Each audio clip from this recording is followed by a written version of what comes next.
So hello everyone, this is Esmeljo Jaime. So I will be discussing the small talk and ventilation which is part of the talk. So anyway, techniques refers to the systematic procedure by which a basic skill is implemented. And Naomi Ibril listed down 14 techniques and two more added as a result of Philippine experience. These are the andragogy and the consciousness rating. So moving on to the small talk. So what refers to the sequential conversation, and it is useful at the beginning of a contact in order to put the worker in the client, especially the last of the. So ito yung nabubuong conversation between the client and the worker para magkaroon ng information ang worker sa kanang client na siyang magiging starting point ng pagkakaroon ng connection between the worker and the client. Moving on to the ventilation. So ventilation involves bringing to the surface the feelings and attitudes that need to be brought out because it is affecting the functioning of the person involved. The example is the client. So here in ventilation, we are bringing or helping out our client to express, especially when our client may be hesitant to express it or to share it because of his uncertainty regarding with our response with our response as a worker. If the client has expressed his or her feelings, parang mas mauunawaan niya yung kalagayan niya at mas maiintindihan niya yung problema na harap. So that's all with my part. So to continue and to do her job. I am Nurhal Adam. So the topic that I will discuss is the social work techniques, which is the support and the reassurance. So in the support means to uphold, to sustain some aspect of client's functioning, his internal strength, the way he behaves as a support is social work, kailangan talaga natin na encourage yung client natin by giving yung mga very makamotivate sa kanila, like, magbigay ng positive advice para mapalakas natin yung loob.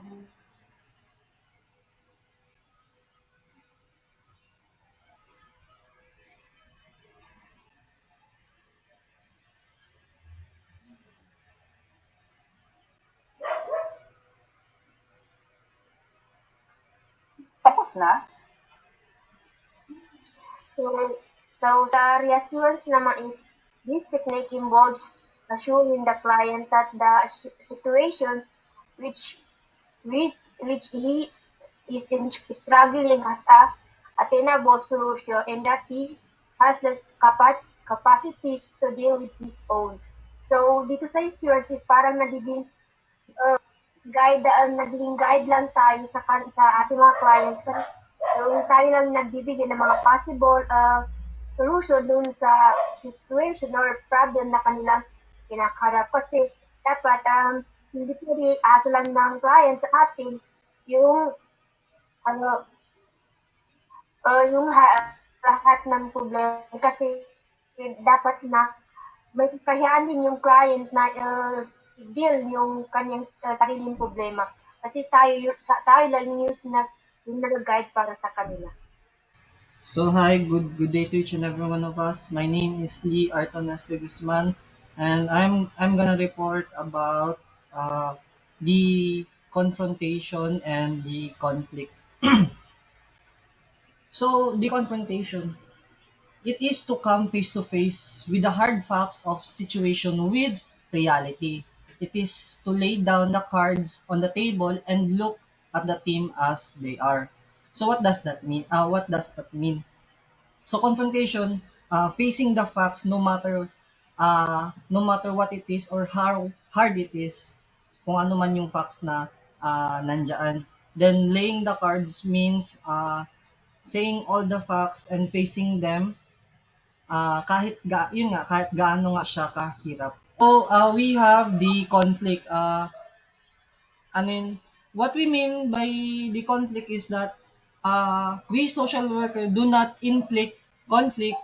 We rather manage the conflict of the client to resolve their dilemma. What we mean by conflict is two or more needs. So, conflict is a type of stressful seed when a person is motivated by two or more needs in such a fashion that the satisfactory of the one may mean the dissatisfactory of the other one.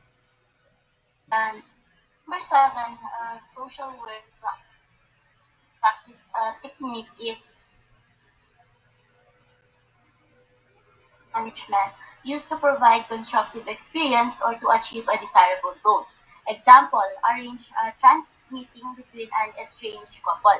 So, manipulation technique is used by a social worker in a skillful management of events. So, based on the yung manipulation events dito is na ginamit ni worker is yung pag-arrange niya ng meeting sa estranged couple.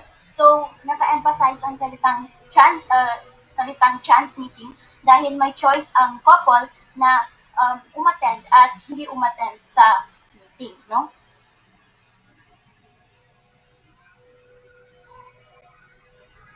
I mean,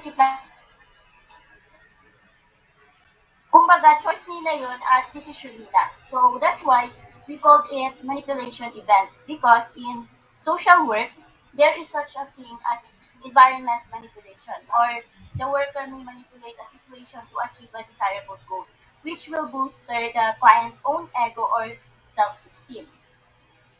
So, um, be careful pa rin dapat si worker when using this technique, no? Because they possess very sound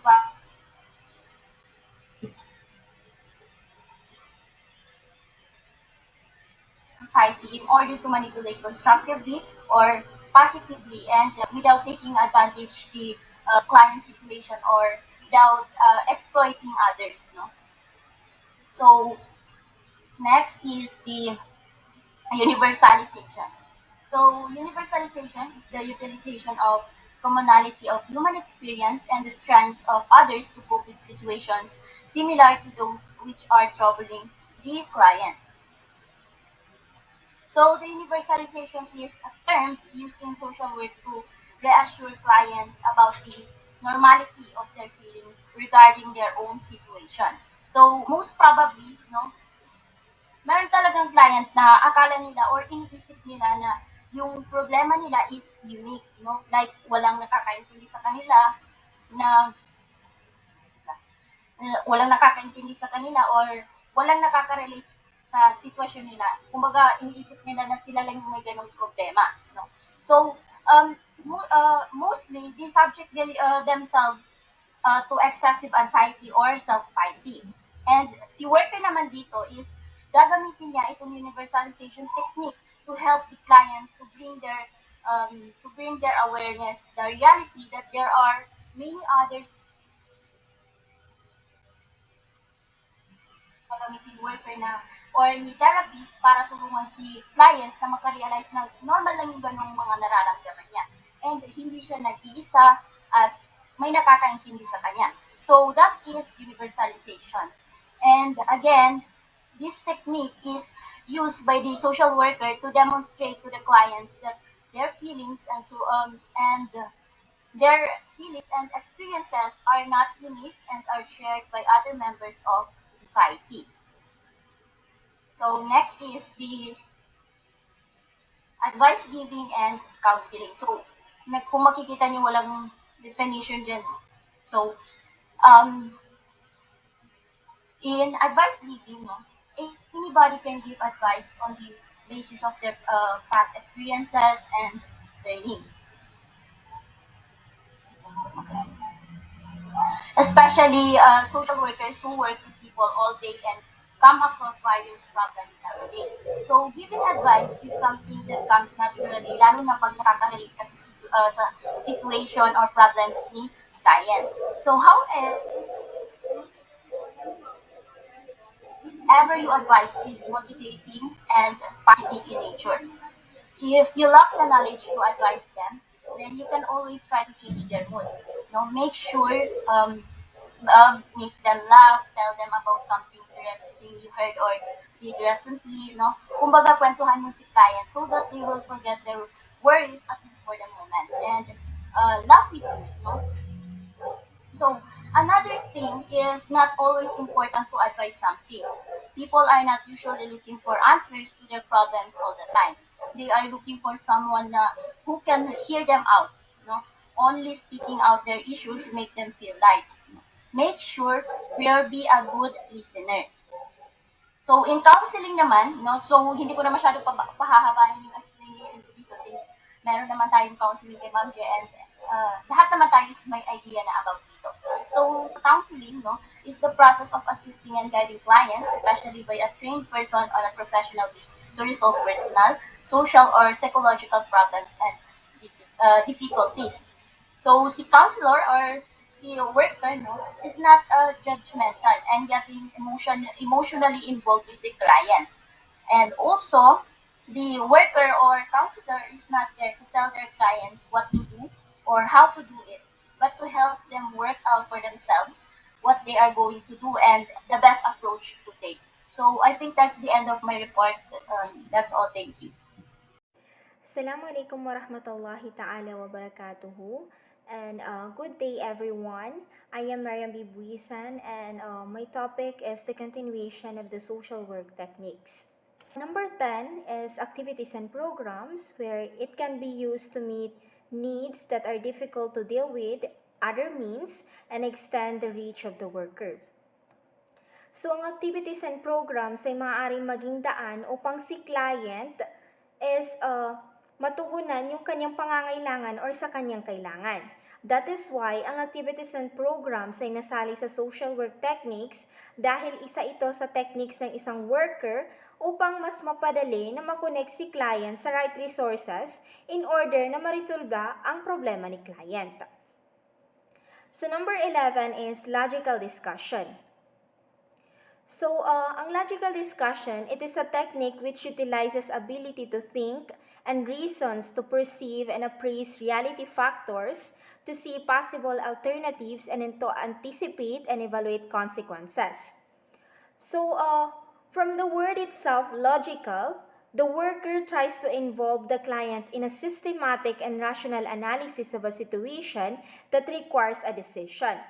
So, si worker is dapat ini-encourage niya yung client to weigh alternative responses and the worker should predict the possible consequences of each of the responses of the client. So, number 12 is role rehearsal and demonstration. The worker can enhance functioning by rehearsing role performance, actual role play, or demonstration. So yun nga, through role performance, actual role play, or demonstration, the client could enhance himself. Nagagamit ang role rehearsal kapag ang isang client ay ang problema niya is about his behavior. The more kasi na pinapa-rehearse ni worker si client sa certain behavior na makakatulong sa kanya, the more na mag-i-improve yung behavior ng client. So that's all. Thank you po. I'm Rowena Baragir and I will be discussing the continuation of social work techniques, the reward and punishment. This may be employed to modify behavior and there is a greater understanding of the cause and greater ability to anticipate and control the consequences. This technique uh, can be used to change behavior since there is a better understanding of the cause and a better capacity to predict and manage the effect. Why? Because it is a technique to motivate individuals na gumawa ng behavior or magandang behavior or performance sa pagpapacilitate sa kanila. This technique also is pwedeng lawakan nila ng client yung kaisipan nila na ma-realize yung mga consequences ng behavior action nila na pwede naman maiwasan. Sa Group dynamics exercise, group games, literary and audiovisual materials. Um, sa next slide po.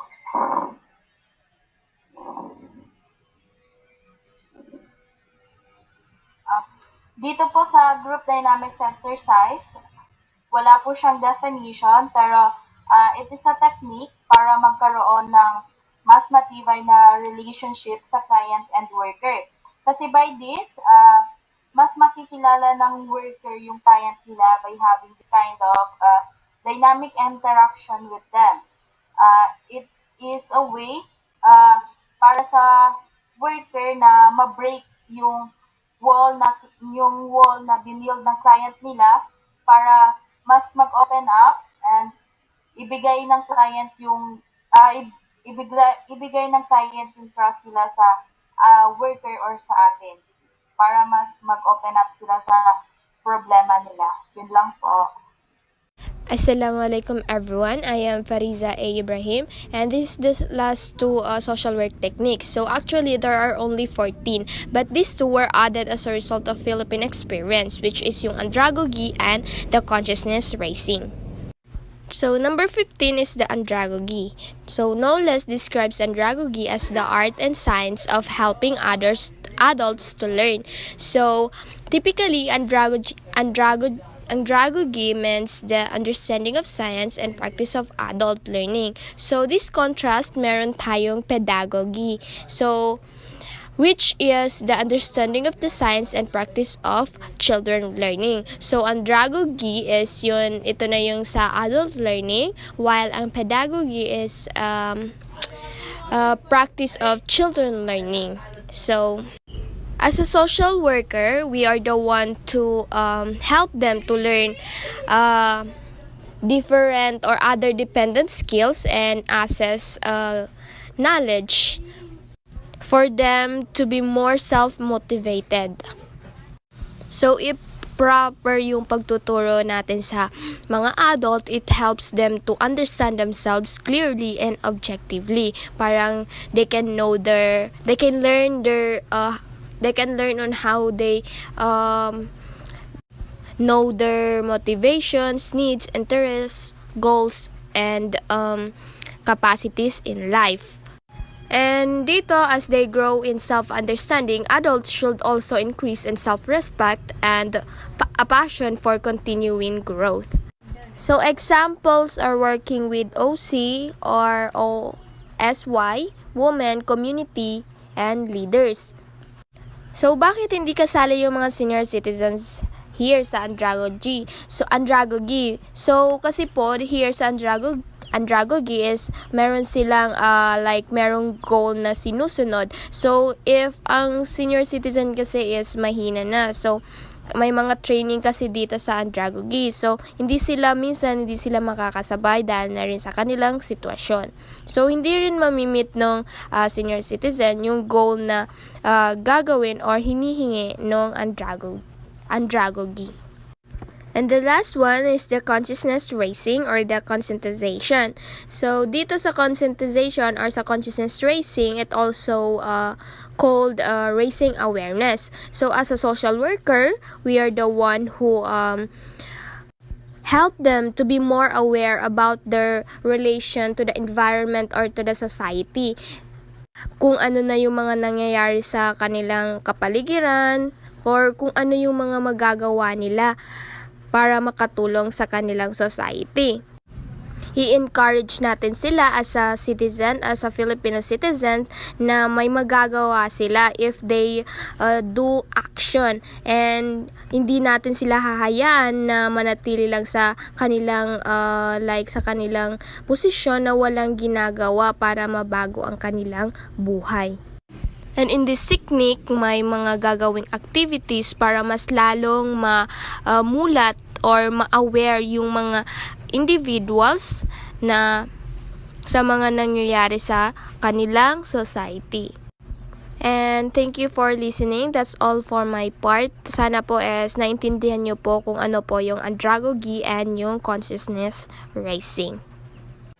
So, good day everyone. I am Adolfo Crisper Ines from the SSW2B.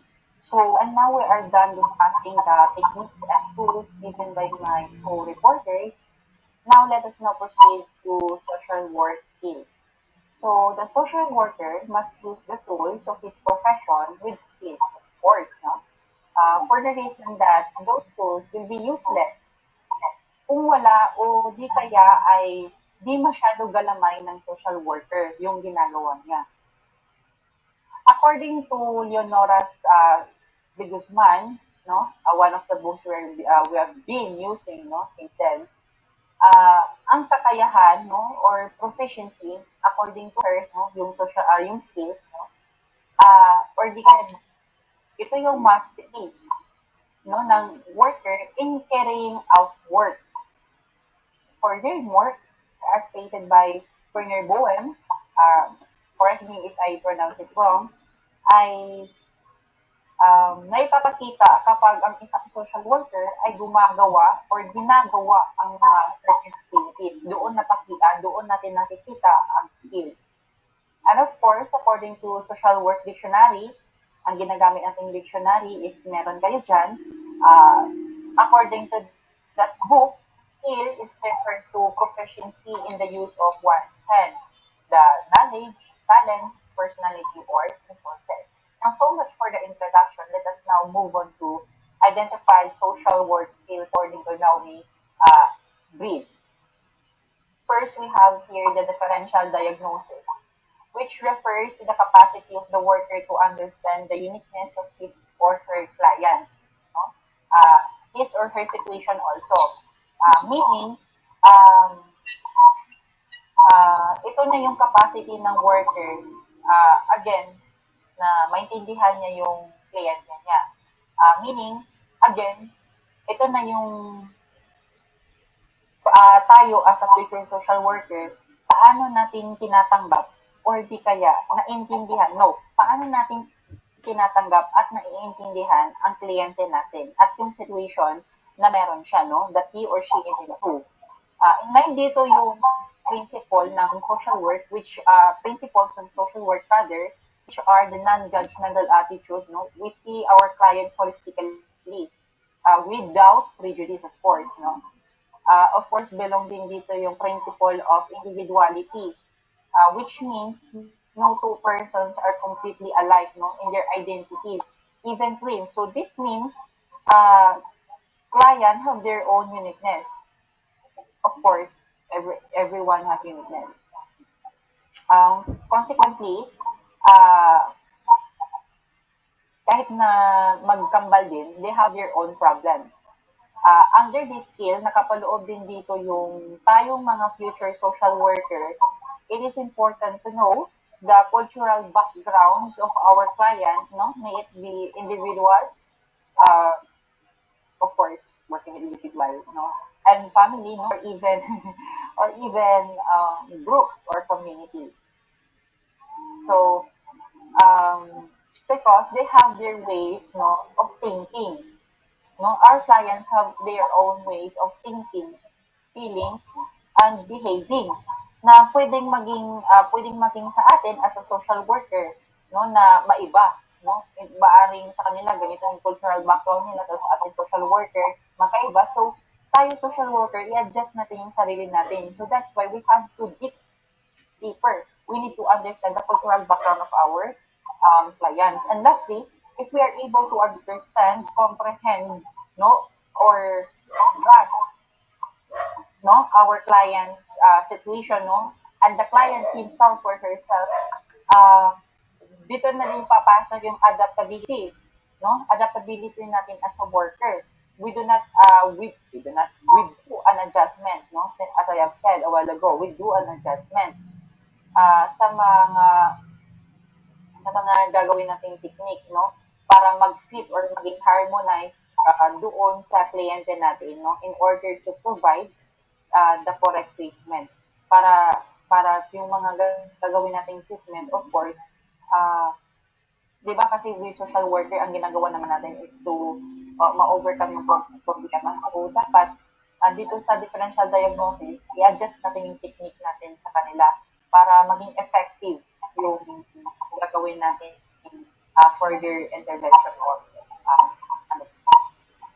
I think that's it. So, good day everyone. So, this is the continuation of the social work skills. So, the social worker must use the tool of his profession with skill. Skill is the social worker's proficiency or ability according to de Guzman. Proficiency in the use of one's hand, knowledge, talents, personality, or resources. So here's the number two, timing. Timing may be interpreted in two different ways. The first one is the first interpretation refers to the worker's own tempo or pace. The second one, use of timing, refers to the worker's ability to take an action at some pertinent point in the time when it will be the most effective. So in timing, it can be interpreted in different ways, no? According sa nakalagay diyan. So here, the worker's own tempo or pace means that whether it is too fast or too slow for the person or people, the social worker is must know what is the good reason based on the pace or tempo. Also on the client of the social worker means that the social worker should also include to she or he also capable to adjust to the client's pace or tempo. Ibig sabihin pa, if the social worker is mabilis siya and then mabilis siya makakame up ng mga related solution on the problem of his or her client, she or he will also consider yung pace or tempo ng kanyang client. But it takes a process, means that we should consider the process on this. Sa second timing naman, the second use of timing naman, here naman is a worker's ability to take an action at one pertinent point in time when it would be most effective. So dito it also depends on both of the knowledge of the social worker and the client, yung kaalaman niya sa tao or sa kanyang client, kaalaman niya sa problema ng tao. Dito, the knowledge of the social worker to the situation of his or her client is mas nakakabuting alam niya bago siya mag-came up ng mga solution or bago niya ma-deal yung kung ano ba yung problem na meron sa client na ito. Sa partialization naman, sa number 3, social work skills, sa partialization, we already know this term, di ba? We already familiar on this. So partialization refers to the worker's ability to assess the totally of the problem, the breaking down into manageable parts and helping the client to think about it and decide where to begin. Sa partialization means here that kumbaga dito inuuna yung pinaka main problem ni client. For example, pinesent ni client yung mga problem is si client is meron siyang multifaceted problem. Then uunahin mo yung pinaka kinakailangang solusyonan doon. So this specialization is very important, especially for those people or those clients who are facing different kind of problem. So the next social work skills to be reported by Abdul Kasan Malik. Kailangan is we work with the client, so not for the client. So si client naman, ang kailangan niya, ang role niya and task niya is mag-participate and magsabi ng totoo kung yung ginagawa niyo ba is napapa-improve yung kanyang buhay or hindi. So that's all po. Thank you.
Hello everyone, I am Mahatma Sanggakala and I will be reporting the last two social work skills we should use, we're gonna use in our profession.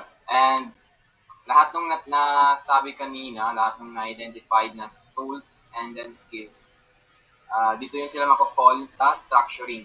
Ano ba yung structuring? Ang structuring, ito yung pag-set ng rules and regulation between the two persona, ang client at ang worker. Yung helping relationship na yun, kailangan merong rules and regulation para mag-work out. So, ito yung structuring na tinatawag. Ang second naman is ang case management, kung saan ito na yung overall. Ang case management is done in order to manage the helping process. Kailangan mo ito para ma-manage mo yung helping process, makita mo yung kung meron na bang may improvement, and then effective ba yung intervention na ginawa ninyo, yung plano ninyo, and na-facilitate ba ng maganda yung worker yung problem ng client, and na-determine kung ano yung dapat nilang ma-achieve based doon sa prior na commitment nila, yung planning, yung sa assessment man, kung ano yung objective nila na dapat nila makuha. So yun lang. Thank you everyone.